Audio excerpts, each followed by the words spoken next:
Assalamualaikum warahmatullahi wabarakatuh. Perkenalkan, nama saya Wahlidah Tuljana dengan nomor induk mahasiswa 5013104552. Di video kali ini saya akan memaparkan tentang apa saja yang dibahas pada pusat pembelajaran museum di Alexandria untuk tugas sejarah dan filsafat matematika pada diskusi 7 sesi 7.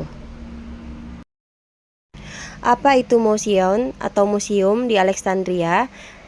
Yaitu bangunan yang didirikan pada masa dinasti Ptolemaic di Mesir kuno, adalah pusat penelitian dan pembelajaran terkemuka yang fokus pada berbagai disiplin ilmu, seni, dan sastra.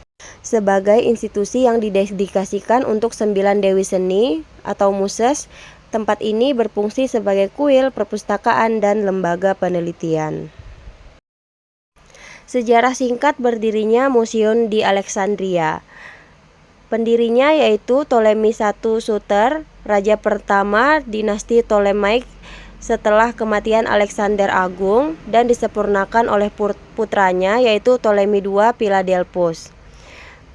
Pendiriannya diusulkan oleh penasihat Ptolemy I yaitu Demetrius dari Phaleron untuk menciptakan pusat keilmuan yang menyaingi sekolah-sekolah filosofi di Athena. Tempat ini menjadi rumah bagi para sarjana, ilmuwan, dan penyair yang digaji oleh negara untuk meneliti dan berpikir. Fungsinya, museum yang berarti kuil untuk para muse atau dewi seni, bukan museum modern, melainkan institusi riset gabungan universitas, perpustakaan, dan asrama. Apa saja yang dilakukan di museum ini? Pusat pembelajaran Museum Alexandria atau museum ini di Mesir kuno adalah pusat intelektual terkemuka yang membahas berbagai disiplin ilmu, meliputi sains, mekanik, kedokteran, matematika, filsafat, dan sastra. Di Museum Alexandria, kegiatan yang dilakukan bukan sekedar membaca, tetapi mencakup aktivitas ilmiah yang lengkap. Beberapa kegiatan yang dilakukan seperti penelitian, pengajaran, diskusi ilmiah, penulisan karya, penerjemahan, dan pengarsipan ilmu yang terletak di perpustakaan Alexandria. Selanjutnya, kita pada topik utama, yaitu apa saja yang dibahas pada pusat pembelajaran museum.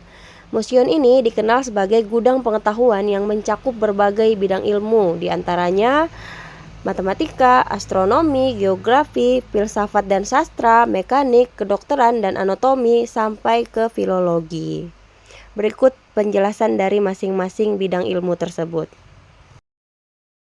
Yang pertama, pada bidang astronomi. Para ilmuwan di sini mempelajari pergerakan benda langit yang dipelopori oleh tokoh seperti Aristarchus dari Samos yang mengajukan teori heliosentris dan Hipparchus. Museum tidak hanya menyimpan naskah, tetapi juga dilengkapi alat bantu pengamatan langit, menjadikannya pusat studi pergerakan benda-benda langit. Selanjutnya, pada bidang matematika, matematika di museum ini berkembang pesat, bertransformasi dari sekedar perhitungan praktis menjadi disiplin ilmu teoritis yang deduktif. Berikut adalah poin penting mengenai matematika di pusat pembelajaran Museum Alexandria. Yang pertama, pusat matematikawan besar. Yang kedua, perkembangan geometri dan teori angka. Yang ketiga, koneksi dengan perpustakaan Alexandria. Dan yang keempat, konteks zaman Helenistik. Berikut adalah penjelasan dari masing-masing poin tersebut. Poin yang pertama yaitu pusat matematikawan besar. Museum ini menarik matematikawan terkemuka, terutama Euclid atau yang kita kenal dengan Bapak Geometri yang menyusun karyanya yaitu Elements. Tokoh lainnya termasuk Archimedes, yaitu tokoh mekanika dan hitungan lingkaran, dan Eratosthenes yang menghitung keliling bumi. Kemudian poin yang kedua, perkembangan geometri dan teori angka. Studi geometri dasar dan teoritis yang diajarkan di museum menjadi rujukan utama pembelajaran matematika selama berabad-abad. Yang ketiga, koneksi dengan perpustakaan Alexandria. Matematika berkembang pesat karena didukung oleh koleksi gulungan buku, yaitu literatur ilmu pengetahuan terbesar di dunia yang tersimpan dalam kompleks perpustakaan museum. Yang keempat, konteks zaman Helenistik. Ini adalah era di mana matematika Yunani berpadu dengan pengetahuan Mesir kuno, menghasilkan kemajuan besar dalam bidang astronomi, geometri, dan pemodelan matematika. Selanjutnya pada bidang geografi. Geografi dikembangkan melalui pengukuran dan analisis bumi. Eratosthenes menghitung keliling bumi dengan metode bayangan matahari. Berikut adalah detail ilmu geografi yang dipelajari. Yang pertama, geodesi dan kartografi. Eratosthenes menghitung lingkar bumi dengan akurasi tinggi dan membagi dunia menggunakan sistem kisi-kisi lintang dan bujur, yaitu paralel dan meridian. Yang kedua, astronomi geografis. Studi hubungan antara posisi bintang dan lokasi di bumi yang dikembangkan oleh ilmuwan seperti Hipparchus. Yang ketiga, geografi deskriptif dan manusia, menjelaskan karakteristik wilayah, iklim, dan budaya dari berbagai tempat di dunia yang diketahui saat itu, yang tercatat dalam teks-teks perpustakaan. Yang keempat, matematika terapan, penggunaan geometri untuk memecahkan masalah spasial, yaitu tempat atau lokasi. Bidang selanjutnya yaitu kedokteran dan anatomi. Studi tentang tubuh manusia, bedah, dan pengobatan berkembang pesat melalui tokoh seperti Herophilus dan Erasistratus. Beberapa bidang ilmu kedokteran utama yang dibahas dan dikembangkan di sana antara lain, yang pertama anatomi dan bedah, diseksi. Dokter di Alexandria seperti Herophilus dan Erasistratus melakukan studi anatomi yang mendalam, termasuk diseksi manusia secara sistematis untuk mempelajari organ dan saraf. Yang kedua, fisiologi. Studi tentang fungsi tubuh manusia seperti peredaran darah, detak jantung, dan peran otak sebagai pusat sistem saraf dikembangkan secara signifikan di pusat ini. Yang ketiga, patologi, yaitu pemahaman mengenai penyebab penyakit dan dampaknya pada tubuh manusia. Yang keempat, yaitu farmakologi, yaitu pengembangan studi tentang obat-obatan dan pengobatan. Bidang selanjutnya yaitu filsafat dan sastra. Dalam bidang filsafat, tempat ini menjadi pusat pemikiran Neoplatonisme dan studi karya-karya klasik Yunani.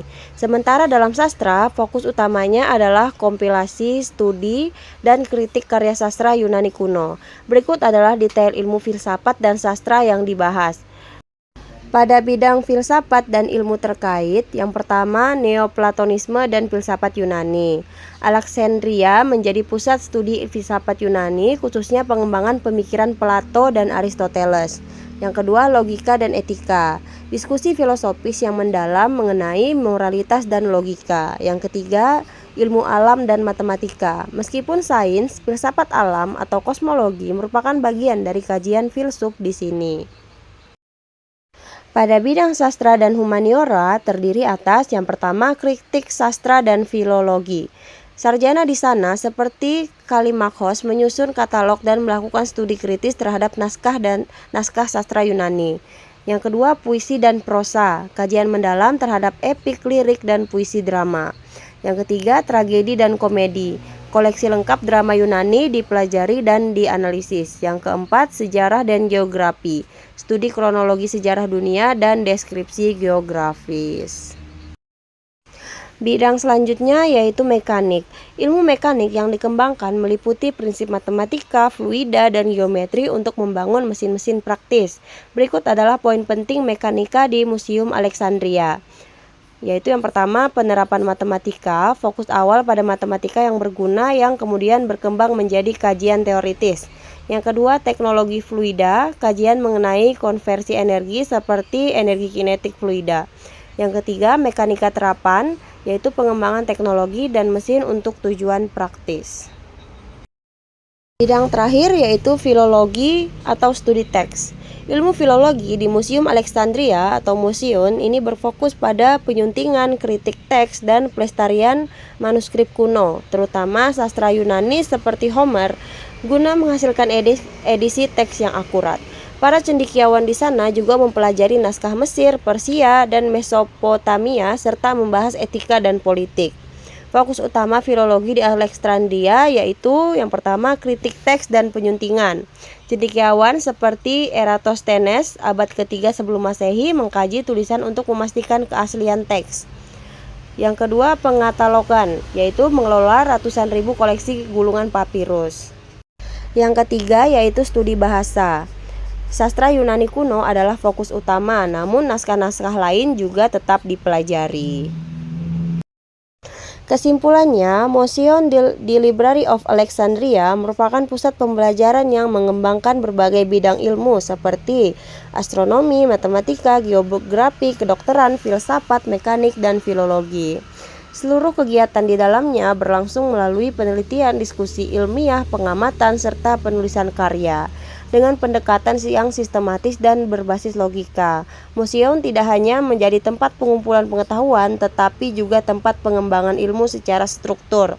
Oleh karena itu, Museum of Alexandria ini dapat dipandang sebagai salah satu cikal bakal pusat pendidikan dan penelitian modern di dunia. Sekian untuk video kali ini. Kurang lebihnya mohon dimaafkan. Wassalamualaikum warahmatullahi wabarakatuh.